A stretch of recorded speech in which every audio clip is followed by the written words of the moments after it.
Start of Chapter 4. The Battle of the Ditch.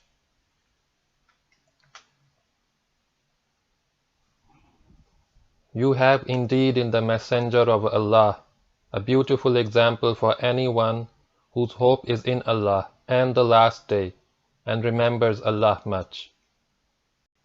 When the believers saw the confederate forces, they said, "This is what Allah and His messengers promised us, and Allah and His messenger spoke the truth."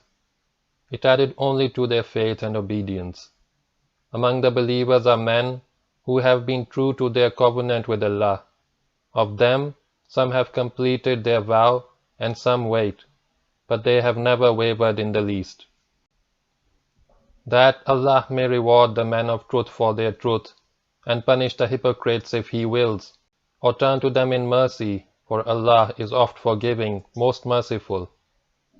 And Allah turned back the unbelievers for all their fury.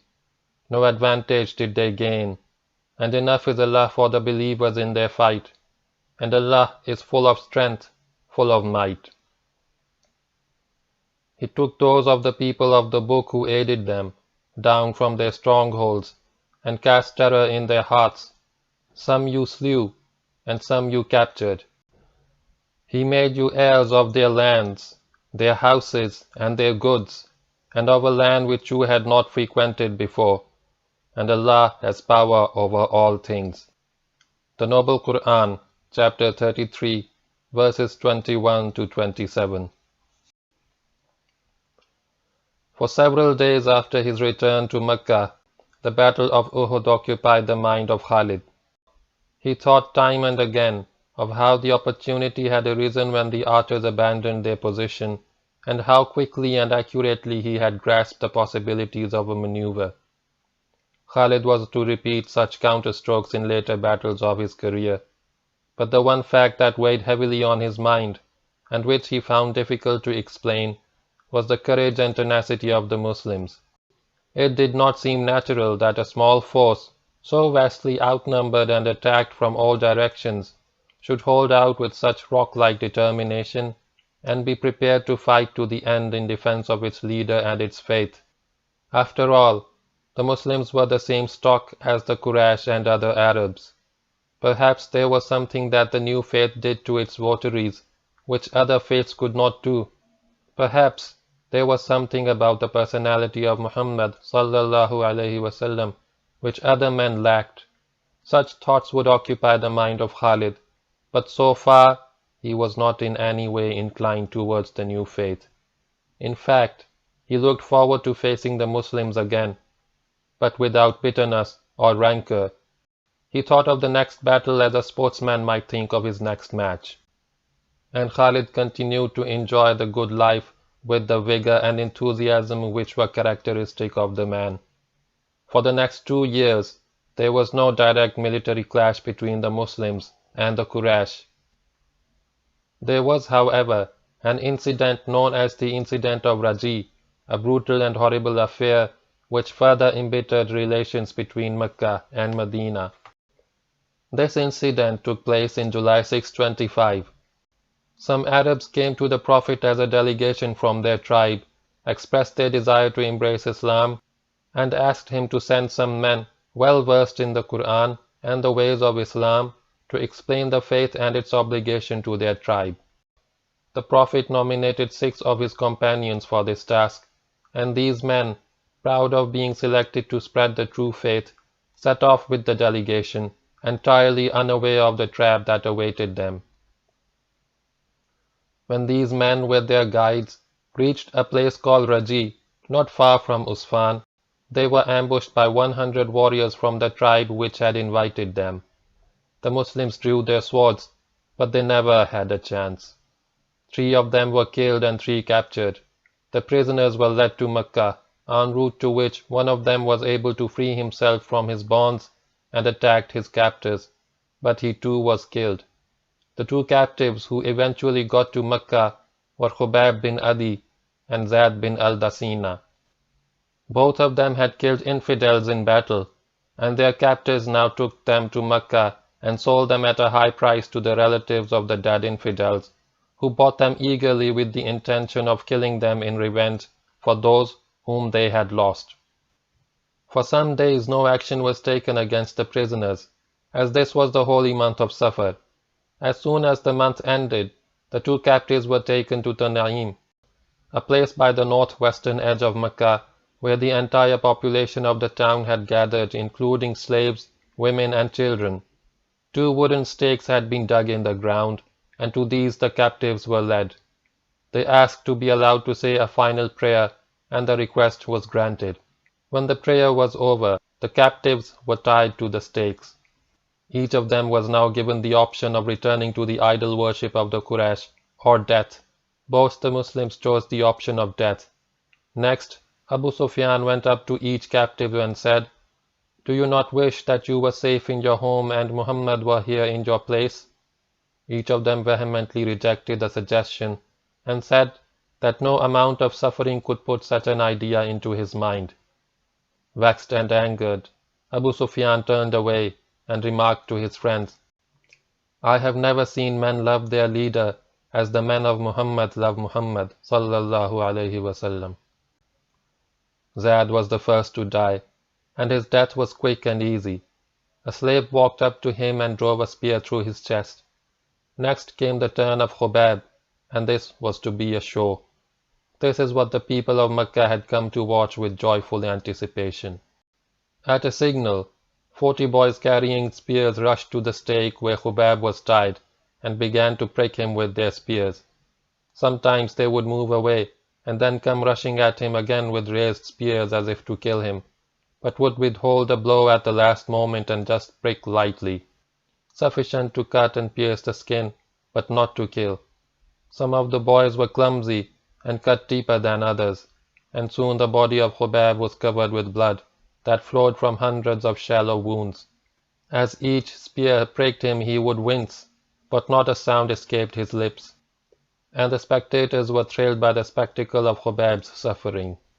When this had gone on for some time, a man with a spear walked up to Khubayb and dispersed the boys. Perhaps by now the boys had tired of the fun, perhaps the audience had tired of the game.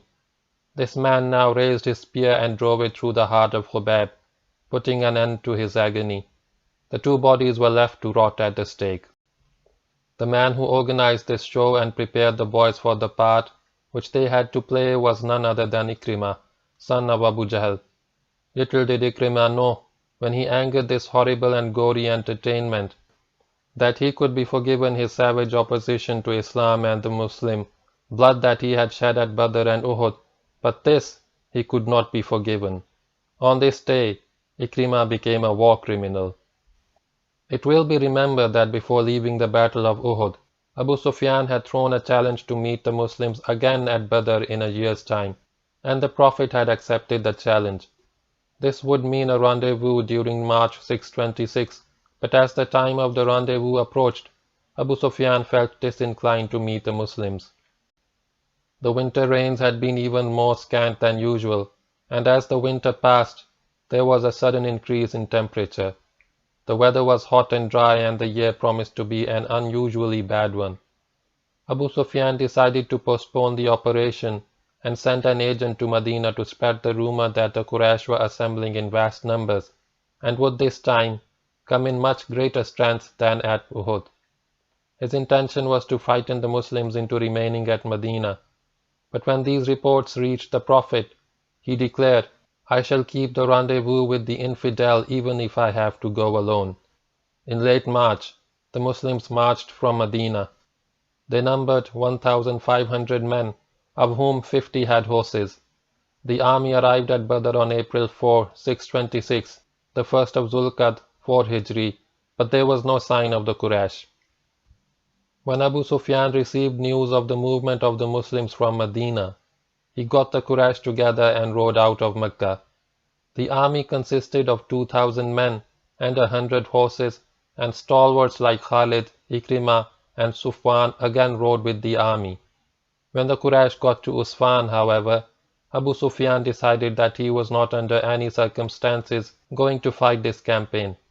He turned to his subordinates and said, "This is a terrible year in which to engage in warfare. There is drought in the land, and we have seldom known such heat. These conditions are not suitable for battle. We shall fight again in a year of abundance." Having given these reasons for not continuing the movement, he ordered a return to Mecca. Sufyan and Ikrimah protested vehemently against this decision, but their protests were of no avail. The Meccans returned to Mecca. The Muslims remained at Badr for 8 days. Then, on hearing of Abu Sufyan's return to Mecca, they struck camp and went home to Medina. After the return of the Quraysh to Mecca, peace may have prevailed between the Muslims and the Quraysh had it not been for the machinations of certain Jews. To understand the reasons for this activity, we must go back to the days when the Prophet arrived at Medina after his flight from Mecca. When the Prophet got to Medina, in which was later to be numbered as the first year of the Hijrah, the Muslims formed into 2 groups: the emigrants, Muhajirin, those who had migrated from Mecca, and the helpers, Ansar, the newly converted Muslims of Medina, who had invited the Prophet to come and live with them.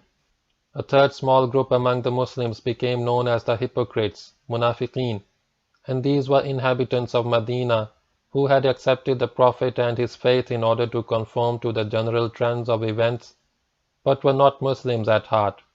Their leader was Abdullah bin Ubay, a man who commanded a position of prestige in Medina and felt that the arrival of the Prophet had somehow reduced him in status and influence. These hypocrites were the people who had abandoned the Muslim army on the eve of Uhud. They were to continue to create obstacles in the path of the Prophet, and without openly opposing him or his faith, would make every effort to weaken the resolution of the Muslims whenever they had to go to battle.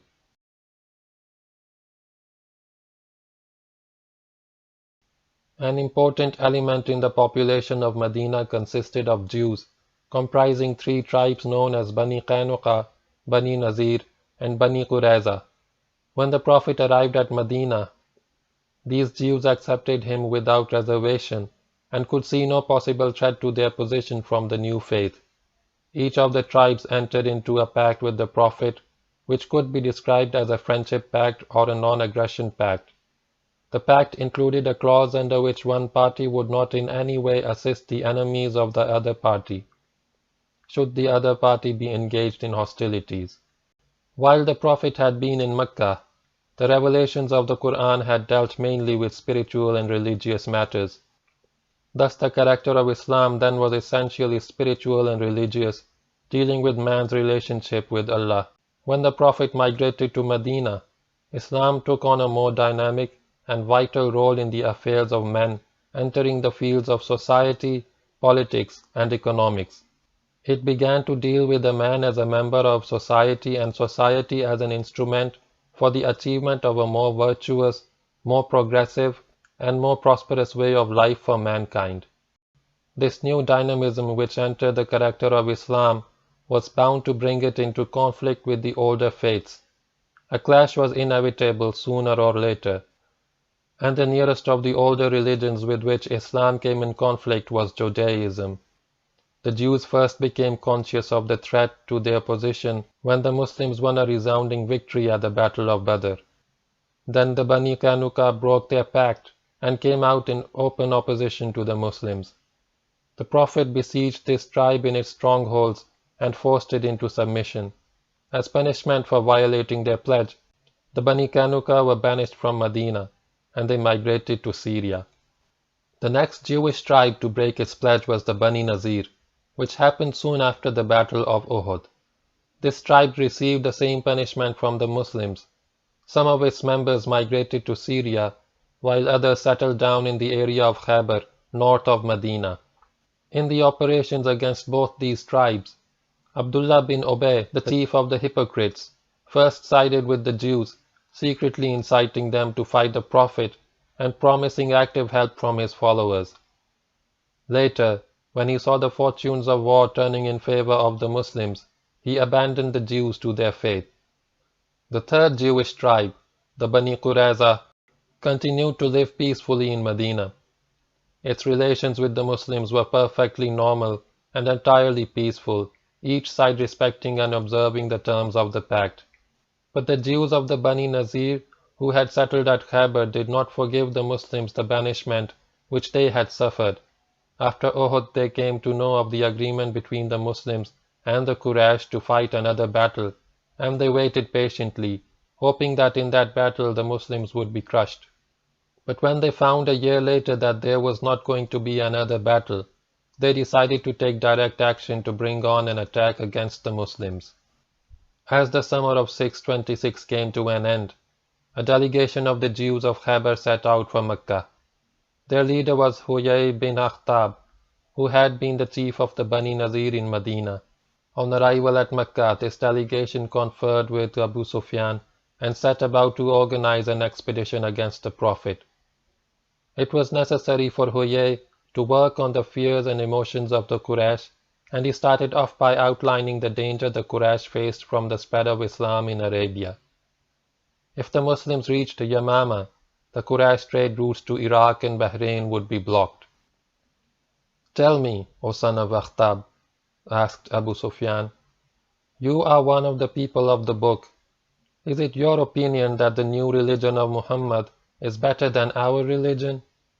Without batting an eye, Huyay replied, "As one who knows the book, I can assure you that your religion is better than Muhammad's. You are in the right." This pleased the Quraysh no end, and they agreed to fight Muhammad if other tribes would join them. The Jewish delegation then went to the Ghaftan and the Ban Asad, with whom it had similar talks, and achieved similar results. These and various other tribes all agreed to take part in a massive expedition to fight and destroy the Muslims. After Uhud, the Quraysh had accepted the loss of trade with Syria as inevitable. Since the Muslims remained in power at Medina, the coastal route to Syria could not be used by the Meccans.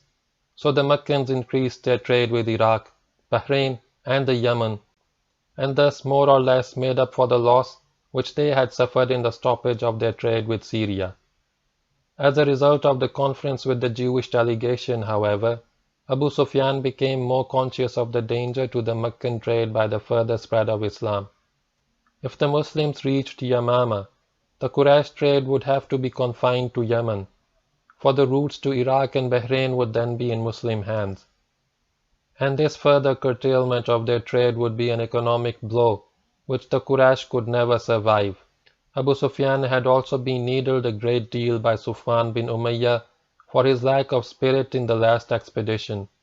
Both these factors combined to make Abu Sufyan determined and zealous to take out another expedition to Medina. Preparations for the expedition were begun. Tribal contingents began to concentrate in early February 627.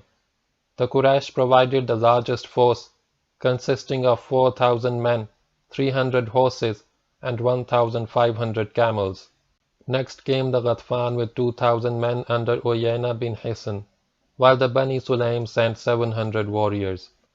The Bani Asad contributed a contingent, whose strength is not known, under Tulayha bin Khuwaylid. While the Quraysh had some lesser tribes assembled at Mecca, the Ghatfan, Bani Asad, and Bani Sulaym concentrated in their tribal settlements north, northeast, and east of Medina respectively, whence they would march direct to Medina. The total strength of the force, including smaller tribes which had not been mentioned, was 10,000, and Abu Sufyan assumed overall command of the expedition. This became known as the collection of tribes. For want of a better name, we shall call them the Allies. On Monday, February 24, 627, the 1st of Shawwal, 5 Hijri, the Allies, converging from their separate tribal regions, arrived near Medina and established their camps. The Quraysh camped in the area of the stream junction south of the wood, west of Mount Uhud, where they had camped for the Battle of Uhud. The Ghatfan and other tribes camped at Zanab Naqniya, about 2 miles east of Mount Uhud. Having established their camps, the Allies advanced on Medina. Hardly had the concentration of the Allies begun, when agents brought word of it to Medina.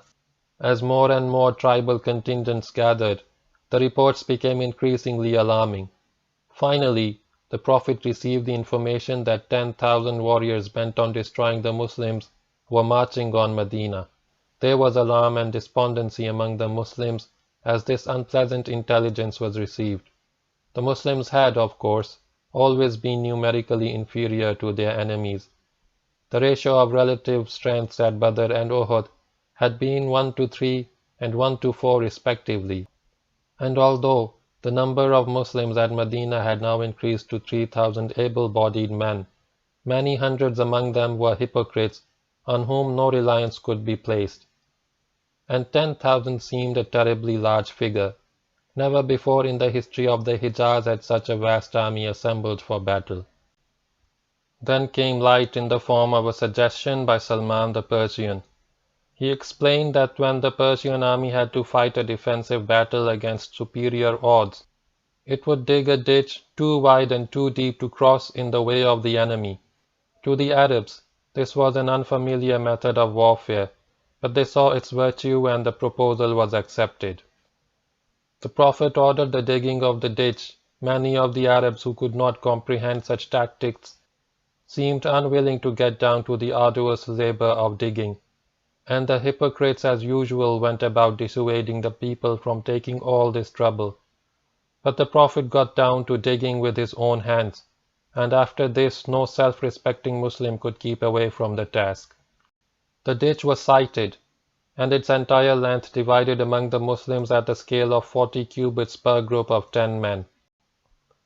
As the Muslims sweated at this back-breaking task, Hassan bin Thabit walked about reciting his poetry and infusing fresh spirit into the Muslims. Hassan was a poet, and perhaps the greatest poet of his day.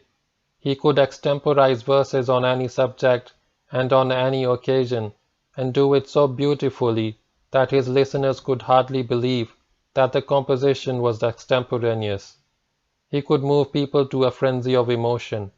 But if Hassan was one of the greatest poets of his age, that is where his talents ended. To such manly pursuits as fighting, Hassan was in no way inclined, as we shall see later. The ditch ran from Shaykhan to the hill of Zubab, and thence to the Jabal Bani Ubaid. All these hills were included in the area protected by the ditch, and on the west, the ditch turned south to cover the left flank of the western of the two hills known as Jabal Bani Ubaid. East of Shaykhan and southwest of Jabal Bani Ubaid stretched vast lava fields, areas of broken, uneven ground covered by and at times formed of large black boulders, impassable for major military movement.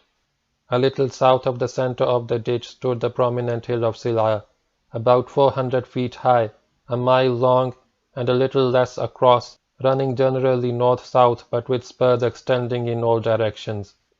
In fact, the little hill of Zubab lay just off the northeastern spur of Sila. Once the digging of the ditch was complete, the Muslims established their camp just ahead of the hill of Sila. Their total strength was 3,000, which included hypocrites whose fighting value and reliability were uncertain.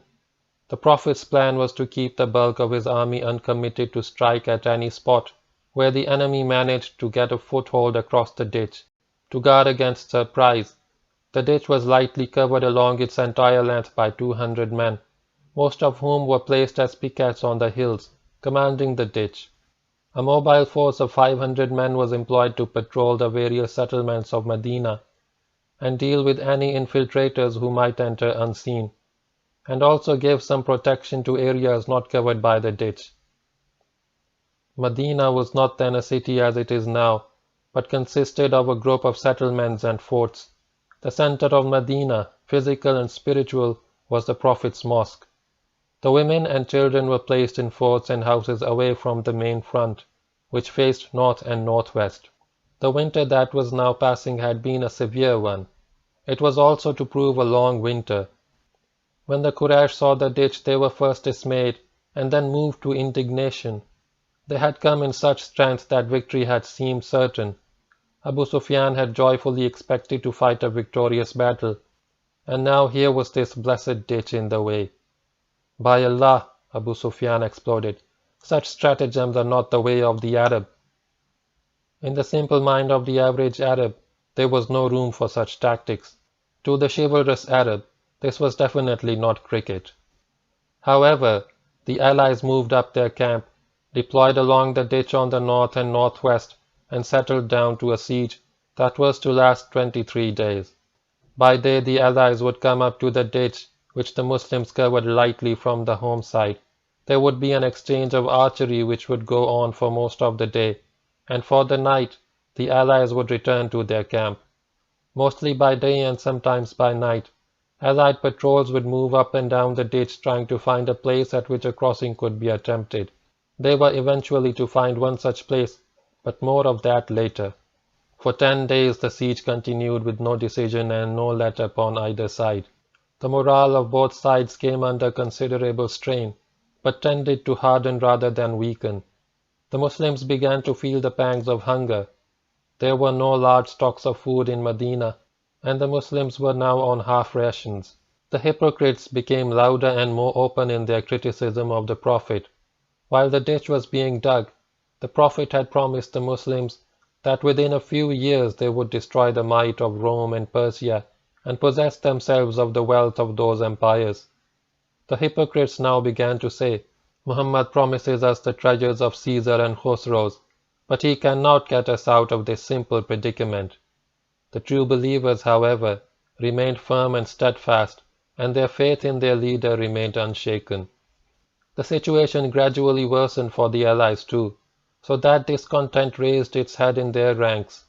The Arabs were not used to long sieges and preferred a quick, lively battle to this form of warfare.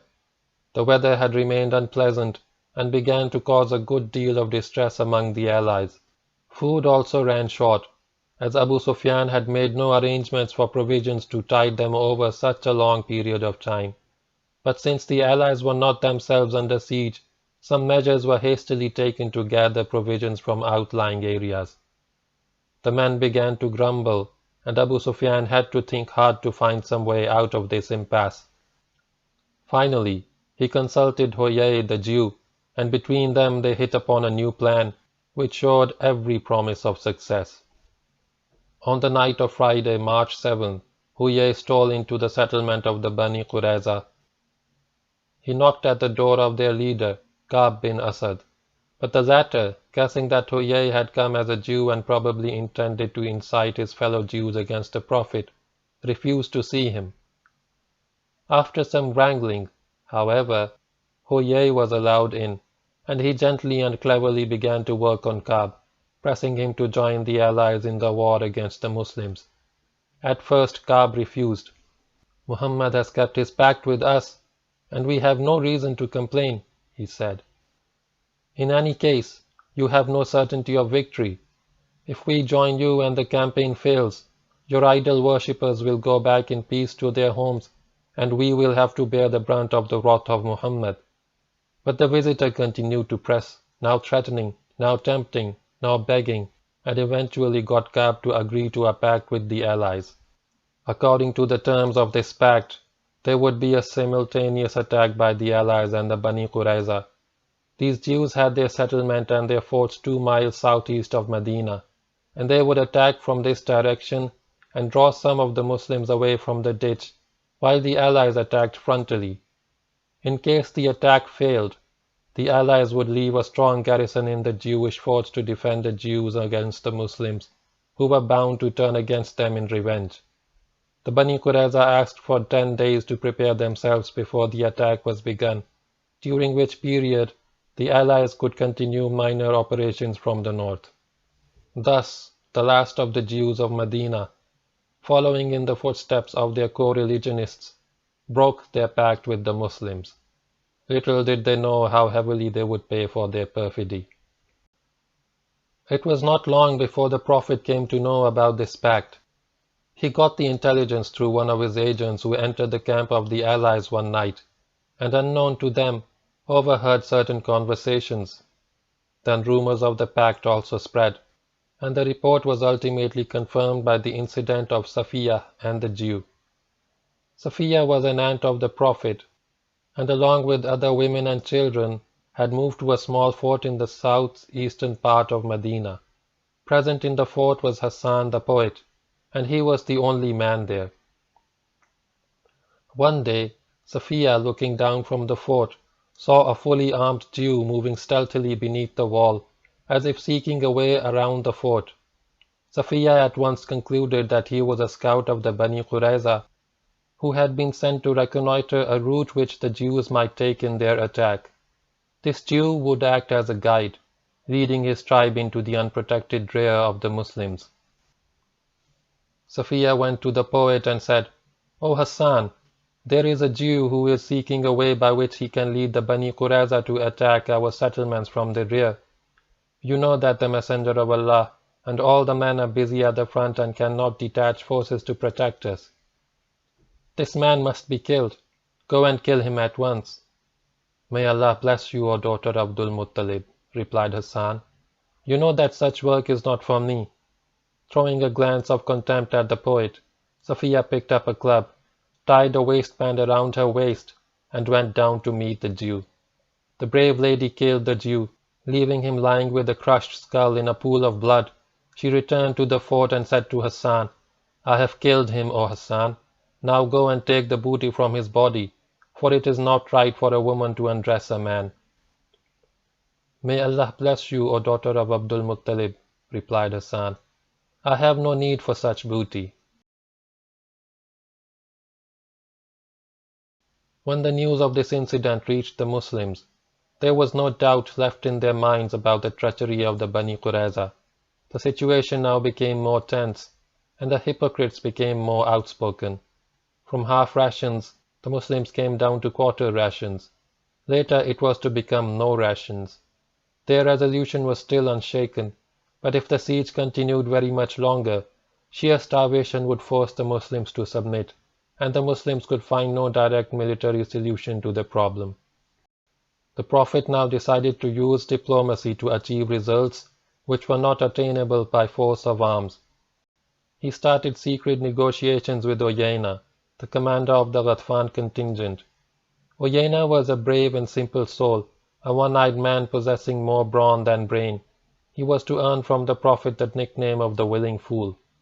The aim of the negotiations was to create a rift between the two major allies, the Ghatfan and the Quraysh, by drawing the Ghatfan away from the siege.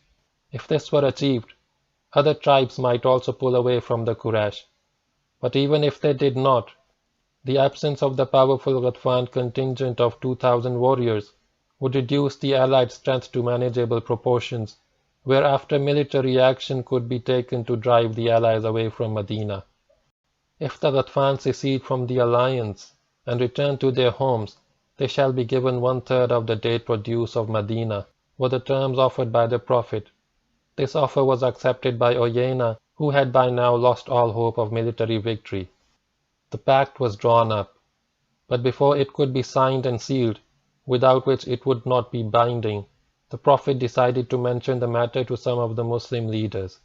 These Muslims protested vehemently. "Dates!" they exclaimed. "Let the infidels get nothing from us but the sword." This disagreement with the Prophet was so general and so strong that he decided to submit to the wishes of the Muslims, and the negotiations were dropped. These stout-hearted believers could not understand the seriousness of the military situation or the intricacies of diplomacy as well as the Prophet did. He knew that the only solution to the problem lay in breaking the siege by diplomatic maneuver, and he now began to look about for another opening. Soon an opening presented itself. Among the Ghatfan was a man by the name of Nu'aym bin Masud, who had become a Muslim but had kept his conversion a secret. A prominent figure in the region, he was well known to all the three major partners in the alliance, the Quraysh, the Ghatfan, and the Jews of Bani Qurayza. He was also a very capable man. Nu'aym left the Ghatfan camp one night and slipped into Medina. He came to the Prophet, explained his position, and expressed his desire to be of service to the Muslims. "Send me where you will," he said. This was just the opportunity for which the Prophet had prayed. In a conference with Nu'aym, the Prophet went over the entire situation and laid down the course of action which Nu'aym was to take. The same night, Nu'aym stole into the settlement of the Bani Qurayza and visited Ka'b. He outlined the dangers of the situation as they applied to the Jews. Your situation is not like the situation of the Quraysh and the Ghatfan, he explained. You have your families and your homes here, while their homes and families are at a safe distance from Medina. They have no great stake in this battle. If they do not succeed in defeating Muhammad, they will return to their homes and leave you to face the wrath of the Muslims. You must take no action in collaboration with them, unless they give you hostages from their best families. Thus you will have an assurance of their good faith. Nu'aym next went to the Quraysh and spoke to Abu Sufyan, who knew him well and had respect for his judgment. You have made a pact, he said, with a people who are treacherous and unreliable. I have come to know through friends in Medina that the Bani Qurayza have repented and entered into a fresh pact with Muhammad. To prove their loyalty to Muhammad, they are going to ask you for hostages from your best families, whom they will promptly hand over to Muhammad, who will put them to death. The Jews will then openly come out as allies of the Muslims, and both will make a joint attack against us. On no account must you give hostages to the Jews. He then went to the Ghatfan, where he painted the same picture. By the time Nu'aym had finished, the seeds of doubt and discord had been firmly planted in the minds of the allies. The uncertainty began to tell on Abu Sufyan, who had relied unquestioningly on the alliance of the Jews. He decided to hasten the course of battle and put the intentions of the Jews to test. During the night of Friday, March 14th, following the visit of Nu'aym, he sent a delegation headed by Ikrimah to the Bani Qurayza. This is a terrible situation, explained Ikrimah. This cannot be allowed to continue any longer. We attack tomorrow. You have a pact with us against Muhammad. You must join in the attack from the direction of your settlement. The Jews hummed and hawed for a while, and then came out with their terms. Our position is more delicate than yours. If you have no success, you may abandon us, and then we will be left alone to face the wrath of Muhammad. To make sure that this does not happen, you must give us hostages from your best families, who will stay with us until the battle has been fought to a satisfactory conclusion. Anyway, tomorrow is Saturday, and Jews are forbidden to fight on the Sabbath. Those who break the Sabbath are turned by Allah into pigs and monkeys. Ikrimah returned empty-handed. Abu Sufyan then decided to make one more attempt at persuading the Jews to join the battle on the morrow, and sent another delegation to Ka'b, but the stand of the two sides remained the same. Quraysh, no hostages, fight tomorrow. Jews, no fighting on the Sabbath, anyway, hostages first. All three groups now said, Nu'aym was right, how wise he was in his advice to us. Nu'aym had done his work well. The Bani Qurayza had been neatly detached from the alliance. The next morning, Saturday, March 15th, Khalid and Ikrimah, tiring of the delay and seeing no hope of concerted action by the allies, decided to take matters into their own hands and try to force a decision one way or another. They moved forward with their cavalry squadrons to a place just west of Zubab, where the ditch was not as wide as in other places, and where it could be cleared on horseback or by men scrambling across on foot. This place was right in front of the Muslim camp, which nestled at the foot of Sila. Ikrimah's squadron moved up first, and a small group jumped the ditch, the horses landing neatly on the Muslim side. There were 7 men in the group, including Ikrimah and an enormous man who urged his enormous horse ahead of the group and began to survey the Muslims, who were surprised by the sudden appearance of the Quraysh. The stage was now set for one of the most remarkable duels of history, which, because of its unusual course, is here described in full detail. This huge man was a tremendous height and bulk, and while on his feet would tower above his fellow men. Sitting on his great horse, he looked positively unreal, big, strong, and fearless. He had a fierce countenance, an aspect which thrilled his comrades and dismayed his enemies. This was Amr bin Abdu Wud. We shall call him the Giant. Horse, and rider stood motionless as he let his gaze wander scornfully over the ranks of the Muslims. Suddenly the giant raised his head and roared, "I am Amr bin Abdul Wud. I am the greatest warrior in Arabia. I am invincible. I. He certainly had a high opinion of himself. Is there anyone among you who has the courage to meet me in personal combat?" The challenge was received by the Muslims in silence. They looked at one another. They looked at the Holy Prophet, but no one moved. For the giant was famous for his strength and skill, and though wounded several times, had never yet lost a duel, nor spared an opponent. It was said that he was equal to 500 horsemen, that he could lift a horse bodily and hurl it to the ground, that he could pick up a calf with his left hand and use it as a shield in combat, that he could— the stories were endless. The vivid Arab imagination had created around this formidable warrior a legend of invincibility. So the Muslims remained silent, and the giant laughed with contempt, a laugh in which the Quraysh also joined, for they stood quite close to the ditch and could see and hear all that went. "So is there none among you who has the courage of a man? And what of your Islam and your Prophet?"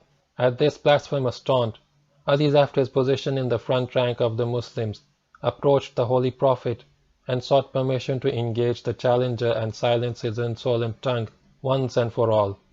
The Prophet replied, "Sit down, this is Amr." Ali returned to his position. There was another burst of scornful laughter, more taunts, another challenge. Again Ali went up to the Prophet. Again the Prophet declined permission. More laughter, more taunts. Again the challenge from Amr, and this time more insulting than before. "Where is your paradise?" he shouted, "of which you say that those who lose in battle will enter it? Can you not send a man to fight me?" When for the third time Ali moved towards the Prophet, the latter saw in Ali's eyes a look which he knew well, and he knew that Ali could no longer be restrained. He looked at Ali fondly, for Ali was dearer to him than any other man. He took off his turban and wound it around Ali's head. He next took off his sword and girded it at Ali's waist, and he prayed, "O Lord, help him." This sword, which the Prophet now gave to Ali, had once belonged to an infidel by the name of Munabbah bin Hajjaj. This man had been killed at the Battle of Badr, and the sword had come to the Muslims as part of the spoils of war. The Prophet had taken the sword for himself. Now in Ali's hand this was to become the most famous sword in Islam, killing more men in fair combat than any sword in history. This was the Zulfikar. Ali hastily collected a small group of Muslims and strode out towards the unbelievers. The group stopped at some distance from the giant, and Ali stepped forward and got to within dueling distance of the challenger. The giant knew Ali well. He had been a friend of Ali's father, Abu Talib. He now smiled indulgently at Ali, as a man might smile at a boy. "O Amr," called Ali, "it is believed that if any man of the Quraysh offers you 2 proposals, you always accept at least one of them." "True." "Then I have 2 proposals to offer you. The first is, accept Allah and His Messenger and Islam." "I have no need of them." "Then dismount from your horse and fight me." "Why, O son of my brother? I have no desire to kill you." "But I," replied Ali, "have a great desire to kill you." The giant's face flushed with anger. With a cry of rage he sprang off his horse, displaying a degree of agility surprising in so huge a monster. He hamstrung his horse, drew his sword and rushed at Ali. The fight was on. Amr struck at Ali many times, but Ali remained unharmed. He would parry the blow with his sword or shield, or nimbly step aside to let the giant's sword whistle past him harmlessly. At last the giant stood back, panting and baffled. He wondered how this could be. Never before had any man survived so long in personal combat against him, and now this boy was looking at him as if he was playing a game. Then things happened so fast that no one could quite follow the sequence, neither the Muslims, nor the Quraysh, nor the giant himself. Ali dropped his sword and shield to the ground. His body shot through the air like a missile and his hands grasped at the giant's throat. With a wrestler's kick he knocked the giant off balance, and the giant came crashing to the ground, all in a matter of seconds. Now the giant lay on his back with Ali sitting astride his chest. The two armies gasped and murmured, then held their breath. The bewilderment on the giant's face changed to fury. At last he had been thrown, and by this young upstart who was less than half his size, but although he was down, he was not finished. He would still win the battle and re-establish his position as the greatest warrior in Arabia. He would toss this youngster into the air as a leaf is tossed by the wind. The giant's face went purple, the veins stood out on his neck, and his huge biceps and forearms trembled as he strained to break Ali's grip. But he could not move it an inch. There was the quality of steel in the muscles of Ali. "No, O Amr," said Ali gently, "that victory and defeat depend upon the will of Allah. Accept Islam. Thus, not only will your life be spared, but you will also enjoy the blessings of Allah in this life and the next." Ali drew a sharp dagger from his waistband and held it close to Amr's throat. But this was more than the giant could take. Was he whom Arabia considered her greatest champion to live the rest of his life under the shadow of defeat and disgrace? Was it to be said of him that he saved his life in personal combat by submitting to the conditions of his opponent? No. He, Amr bin Abdul Wud, had lived by the sword. He would perish by the sword. A life spent in violence must end with violence. He gathered the spittle in his mouth and spat into the face of Ali. He knew what would happen. He knew that there would be a sharp intake of breath, that Ali's right arm would shoot into the air and then plunge the dagger into his throat. Amr was a brave man and could face death without flinching. He arched his back and raised his chin to offer his throat to Ali, for he knew what was to come. At least he thought he knew. But what happened next left him even more bewildered. Ali rose calmly from Amr's chest, wiped his face, and stood a few paces away, gazing solemnly at his adversary. "No, O Amr, I only kill in the way of Allah, and not for any private motive. Since you spat in my face, my killing you now may be from a desire for personal vengeance. So I spare your life. Rise and return to your people." The giant rose. But there was no question of his returning to his people a loser. He would live a victor, or not at all. Intending to make one last attempt at victory, he picked up his sword and rushed at Ali. Perhaps he would catch Ali unawares. Ali had just enough time to pick up his sword and shield and prepare for the fresh assault. The blow which the giant now delivered in furious desperation was the most savage blow of the encounter. His sword shattered Ali's shield, but in doing so lost its force and impetus, and could then do no more than inflict a shallow cut on Ali's temple. The wound was too slight to worry Ali. Before the giant could raise his sword again, the Zulfikar flashed in the sunlight, and its tip slashed open the giant's throat. The blood of the giant gushed forth like a fountain. For a moment the giant stood motionless. Then his body began to sway, as if he was drunk, and then he fell on his face with a crash and lay still. The earth did not shake with the impact of that colossal body. The earth is too big. But the hill of Silah shook with the cry of Allahu Akbar that thundered from 2,000 Muslim throats. The triumphant cry echoed through the length and breadth of the valley before it faded away into the stillness of the desert. The Muslim group now rushed at the 6 remaining Quraysh. In the sword fighting that ensued, one more Quraysh was killed and one Muslim fell.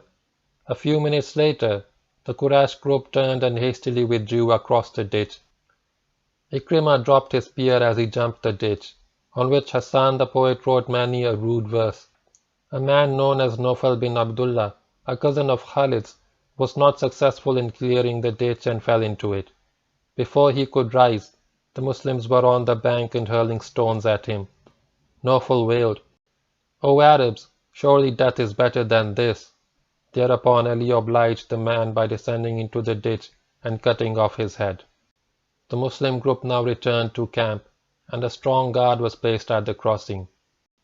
On the afternoon of the next day, Khalid moved up with a squadron, intending to succeed where Ikrimah had failed. He tried to cross the ditch, but this time the Muslim guard at the crossing saw him advance and deployed in sufficient time to prevent his crossing. There was a heavy exchange of archery in which one Muslim and one Quraysh were killed, but Khalid was unable to cross. Since the opposition at the moment appeared too strong to overcome, Khalid decided to resort to stratagem. He moved his squadron back as if he had given up his intention of crossing the ditch, and placed it at some distance from the ditch. The Muslims took the bait, and believing that Khalid had abandoned his attempt to cross the ditch, withdrew and began to relax, waiting for the peace and quiet of the night. Suddenly Khalid galloped back with his squadron, and before the Muslim guard had time to redeploy, a few of the Quraysh led by Khalid managed to cross the ditch. But they had not advanced far from the ditch when the Muslims formed up again and held Khalid within the small bridgehead which he had occupied. Khalid tried hard to break through, but the Muslim resistance was too strong, and he had no success. There was some hand-to-hand fighting between the Quraysh group and the Muslim guard in which Khalid killed one Muslim. The savage also was there, and with the same javelin that he had used against Hamza at Uhud, he killed a Muslim in this sally across the ditch. Before long, however, seeing the situation as hopeless, Khalid broke contact and withdrew across the ditch. This was the last major military action in the Battle of the Ditch. For the next 2 days, there was no activity except for a certain amount of sporadic archery, which did no damage to either side. The Muslims now ran out of food, but their courage was hardened by desperation, and they were determined to starve rather than surrender to the hated infidel. In the Allied camp, tempers rose and spirits fell. Everyone knew that the expedition, which had been expected to lead to a glorious victory, had ended in fiasco. There was widespread grumbling, and what made the situation intolerable was the fact that no one could find a way out of the impasse. Then on Tuesday night, March 18, the area of Medina was struck by a storm.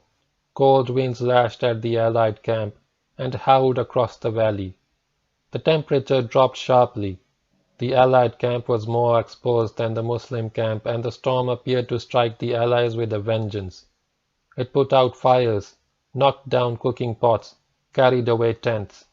The Allies sat huddled under their blankets and cloaks as the storm raged around them, waiting for an end that would not come. Abu Sufyan could take no more. He leapt to his feet, and raising his voice against the storm, shouted to his men, "This is no proper abode for us. Men and animals have suffered grievously from exposure. The Bani Qurayza have turned out to be pigs and monkeys, and have betrayed us in our hour of need. The storm has ravaged our camp, put out our fires, knocked down our tents. Let us return to Mecca. Lo, I am one who goes." Having made this last speech, Abu Sufyan jumped onto his camel and rode out with his men, hoping to get away from the pitiless storm. But the demons of the storm were to pursue him the whole night. The Ghatfan now came to know of the movement of the Quraysh, and so did the other tribes. Without further delay, they mounted their camels and departed for their settlements and pastures. In the rear of the Quraysh army rode Khalid and Amr bin al-As, with their cavalry squadrons acting as a rear guard in case the Muslims should come out of Medina and attempted to interfere with the Quraysh movement. It was a bitter and disillusioned Abu Sufyan who led his army back to Mecca. The burden of failure lay heavy on his heart. The next morning the Muslims found the allies gone and returned to their homes. This was the last attempt by the Quraysh to crush the Muslims. Henceforth they would remain on the defensive. The Battle of the Ditch was over. Each side had lost 4 men. It was a victory for the Muslims in that they achieved their aim of defending themselves and their homes against the Allies, while the Allies failed in their attempt to crush the Muslims. In fact, the Allies failed to do any damage at all. The siege had lasted 23 days and had imposed a terrible strain on both sides. It had been ended by the storm, but the storm was not the cause of the raising of the siege. It was the last straw. Strictly speaking, this operation was a siege and a confrontation rather than a battle, for the two armies never actually came to grips. This was the first instance in Muslim history of the use of politics and diplomacy in war, and it shows the interplay of politics and arms in the achievement of the national aim. The use of armed force is one aspect of war, a violent and destructive aspect, to be used only when political measures fail to achieve the aims of the state. When a shooting war becomes inevitable, politics, with diplomacy as its principal instrument, prepares the ground for the use of armed force. It sets the stage, weakens the enemy, and reduces his strength to a state where armed forces can be employed against him with the maximum prospect of success. And thus is just what the Prophet did. He used the instrument of diplomacy to split and weaken the enemy, not only in numbers, but also in spirit. Most of the Muslims could not understand this, but they were learning from their leader. The Prophet's words, "War is stratagem," were to be remembered and frequently quoted in later Muslim campaigns. End of chapter 4.